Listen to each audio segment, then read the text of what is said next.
જરૂરી. એ હજુ અજાણ્યા જ વ્યક્તિ સમજી ઓળખતા જ નથી એમ. એટલે એ જે બેન આવ્યા એ રિક્ષામાં આવ્યા ને? હા, રિક્ષામાં જ આવ્યા તરત. અને એ કોણ બેન હતા એ તમને ખ્યાલ નથી. આ એરિયાની એમાં તમે એને ઓળખતા નથી. એને કોઈ વ્યક્તિએ એને મોકલેલા કે ભાઈ અહીંયા આ વ્યક્તિ જાય છે કે જિગીસાબેન, દાખલા તરીકે જિગીસાબેન જાય છે, એની માટે હુમલો તમારે કરવાનો જે એરિયામાં જાય એરિયામાં, એવું કરેલું છે ને? હા, એટલે આ રાજકારણ છે કે આ રાજકારણમાં તો ગમે થઈ શકે. વાત અમની કે તો બધું ઠરેલું જ છે. હા હા, બરોબર છે. તમને તકલીફ હોય એટલે તમે તો ક્યાં ફોન કરો કે ભાઈ અમને આ વસ્તુ નથી મળતી, એટલે તમે કરો. એટલે કોઈ પણ વ્યક્તિ આવે તમારી મદદ કરો, એની માટે હુમલો કરવા આ લોકો મહેફિલ છે એમ કે ફરાફટ કરે. તમે હતા બેન? તમે હતા?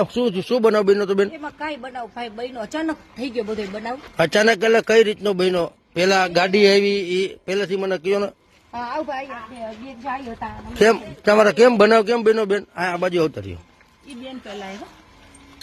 જિગીસાબેન ગાડી લઈને આવ્યા. ફોન કોને કર્યો તો? જિગીસાબેન ને. જિગીસાબેન ને ફોન કોને? તમે કરેલો? હા, તમે શા માટે ફોન કર્યો તો? રસ્તા માટે કે આ રસ્તા અમારા ખરાબ છે તો બરાબર, તકલીફ પડે છે. બરાબર. પાણી જો તો કેવું આવે છે. હા બરાબર, હા પાણી નથી આવતું. બરાબર. બિચારા કે અમે તમારે હા ના બરાબર, અમે આવશું. બિચારા આવ્યા પણ સરસ. હા, એક મિનિટ. હા બોલો બેન, બીજું બોલો. પછી બને હું બેનો સાંભળે ને ભાઈ. આવ્યા પણ પછી આવ્યા અમે બધા એને અડધી કલાક સુધી બેઠા, બધા વાતચીત કરી, કચરામાં બતાવ્યું, રોડ બતાવ્યા, બીજા ઓટે બેઠા. અને ઈ 3-4 બાયું હતી, ઈ ક્યાંથી નચાણ. કોણ બાયું કોણ હતી ખ્યાલ? ખબર જ ન પડી. અમે ઈ બાયુને પૂછ્યું કે તમે તો આ લતા નથી. અમે પૂછ્યું તમે ક્યાં આવ્યા? તો ઈ કે અમે તો રિક્વેસ્ટ કરવા આવ્યા. કદાચ અમે બેનને કીધું કે તમારા જાણીતા હશે તો રિક્વેસ્ટ કરવા આવ્યા હશે. ઈ બેન ની જેટલી રિક્વેસ્ટ હતી ઈ બેને એની લખી છે, એવું નથી.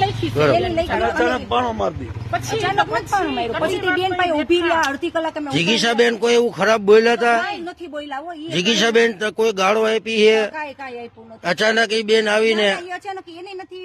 જે ના ઈ બે જણાને હું ટર્શન જે બેન આવ્યા રિક્ષામાં એને અચાનક આવીને આની માથે હુમલો કરેલો છે ને? હા, ઉભા રહીને. બરોબર. હવે ઈ બેન અહીંના રહેવાસી નથી. અને જિગીસાબેન ને તમે બોલાવેલા હતા ફોન કરીને, બરોબર? કે તમને જે તકલીફ હતી, પાણીની તકલીફ, રોડની તકલીફ માટે તમે બોલાવેલા હતા, બરોબર? બધું એને કીધું આ તમારું બધું સાંભળ્યું છે. હા હા, બધું એને સાંભળ્યું. બરાબર. ઓચિંતાની આવીને પોતે કહેવા માંડ્યું કે અમારું સાંભળો. બરાબર. એને લખ્યું બધું. ક્યાંની કીધું એને? ઈ ક્યાંક બીજા બધાના નામ લીધા કે અમે અહીંથી આવ્યા છે, વાથી આવ્યા છે. તો બેન કીધું કે હું તમારા લતામાં આવીને તમારું સોલ્વ કરી દઉં. એક કીધું મારે મકાન નથી કે તમારું મકાન નું હું સાંભળી લઈશ.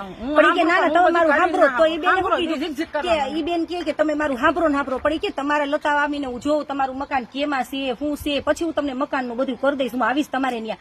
તો ઈ બાઈ કયું પેલા માન્યું નહીં. પછી ઈ બાયું અમારી યારે અડધી કલાક ઉભી રહ્યું છે અને પછી હજી ગાડીમાં બેઠા. એટલે એ બાયુને તમે ઓળખો? ના અમે કોઈ ઓળખતા નથી. આખી લતો નથી ઓળખતો કોઈ બાઈ. તો એ બાયુ ક્યાંથી આવી, ક્યાં રિક્ષામાં આવી, એનો કોઈ નંબર, રિક્ષાનો નંબર અમે જોયું જ નથી. કેમ કે આપણે ખબર હતી ભાઈ કેવું થાય. ના? એ બરોબર છે. થોડું ખબર હતી કે આવું થાય, કે આ બાઈ આવું કરી મૂકશે. ની 3 બાયુને તમે તમારા એક મિનિટ તમે તમારા તકલીફ માટે, પાણીના પ્રોબ્લેમ ને રોડના પ્રોબ્લેમ માટે તમે જિગીસાબેન ને રિક્વેસ્ટ કરી અને એમને બોલાવ્યા, બરોબર?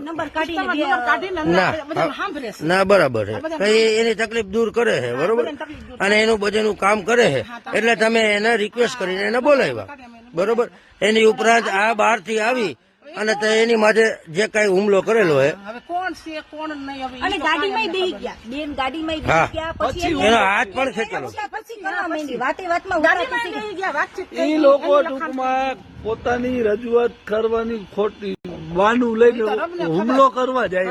અમે કાંઈ અમે તો જો ભાઈ રોજાતા છે, અમારે કાંઈ ના બરોબર છે. અમે એ બેન અમારી રિક્વેસ્ટ ખૂબ હાઈબ્રી અને શાંતિથી હાઈબ્રી છે. એ બહુ સરસ વ્યક્તિ છે, અમને હરખો જવાબ એ બહુ વ્યવસ્થિત માણસ છે. અમે બે હાયરા ખુરશી દીધી કે તમ તાર બેહો, એક વખત ની વાત જોતા હતા કે તમને ઈ આવશે ને એટલે બધી વાત કરાવી દઉં. હવે એને ફોન કર્યો ઈ બેન વાંધો ને હાલો હવે આપડે હાલો. અને તમ તારે કોઈ બેન બિચારા કાંઈ બોલ્યા નથી. ઓલા ના એક હવે મારે તમને બેન એવું કેવું છે કે તમે એમને બોલાવ્યા, એને તમારું નો સાંભળ્યું હોય કે તમને કાંઈ તમને એક મિનિટ પછી તમે બોલજો, તમારું નો સાંભળ્યું હોય ને તમને કાંઈ જવાબ ન આપ્યા હોય ને તમને કોઈ વસ્તુ ખરાબ કીધી હોય એના માટે તમારે કઈ કેવું છે? ના, કાંઈ નથી કીધું અમે. કાંઈ કીધું જ નથી. જો અમે આજે તમે કહેતા હોય તમારું બેને સાંભળ્યું, જિગીશા બેને તમારું સાંભળ્યું છે? બધું લખ્યું હોત ને બધું અમારી અને અમારી અરજી કરવા બેઠા. અને પછી બાયું આવી. હા, એને કોર્પોરેટરના બેન ફોન કરેલો, બરોબર, તાત્કાલિક એને ફોન કરેલો. તમે જે રિક્વેસ્ટ કરી પછી એને તાત્કાલિક ફોન કરેલો. એ ઉપરાંત થઈ જે રિક્ષાની અંદરમાં પછી જે રિક્ષાની અંદરમાં આવેલ ઈ અમે કઈ જે તે વ્યક્તિ, હા, ઈ જે તે વ્યક્તિ રિક્ષામાં આવેલા હોય અહીંના રહેવાસી છે નહીં, બરોબર, અહીંના રહેવાસી છે નહીં, તમે કોઈ એને ઓળખતા નથી. અને ઈ અહીંયા આવીને એની માથે ખરાબ રીતે, ખોટી રીતે, હા, અહીંયા આવીને ખોટી રીતના રિક્ષા લઈને આવ્યા. આ એરિયામાં રહેતા નથી, એનો એરિયો છે નહીં. એ ઉપરાંત અહીંયા આવીને ખોટો હુમલો કરેલો છે એની માથે, અને એની માથે ખોટું કરેલ છે એવું તમે માનો છો ને બેન? ખૂબ એવું નથી. અમને જીવ બૈરો કે અમારા ના, ઈ બેન માથે ખોટું થયું એવું તમને, એમને ઈ બેન માથે ખોટું થયું એવું તમને લાગે છે કે નથી લાગતું? તમારું કામ કરવા આવ્યા અને એને ખોટું કરેલું એવું છે કે ને? એટલે ઈ બેનનું એ બેનનું કાંઈ વાંધો નહીં, વચ્ચે હું થઈ કાંઈ વાંધો નહીં. હવે જે છે એ તો એ ક્યાં જવાના છે? અમે છોડાવ્યા ને એ તમે વિડીયોમાં જોજો. અમે ના, એ અમે જોયું, અમે એટલે જ આવ્યા. એ બેન અમે એને ભલે બેન, ભલે. અમે બેનને કીધું કે તમે જવા દો ગાડી, પણ ઈ બાયું કેવી હતી ને કે અમને કઈ ખબર જ ન પડી. ચાર બહુ પૂરા ખૂનની બાયું આવી તો 4 બાઈઓ હતી ને? ઈ 4 બાયું હતી, 3 ડ્રેસ વાળી હતી ને 1 સાડી વાળી બાઈ. બરાબર. અમે એ જોયું હોત, એ બાયું ને એમ જોયું, પણ અમને યાદ નથી બાયુના નેક નકશા આપણે અમે અમારામાં પડ્યા હતા. ના, એ તો બરોબર, કાંઈ વાંધો નહીં બેન. સરસ સરસ સરસ બેન, થેન્ક યુ.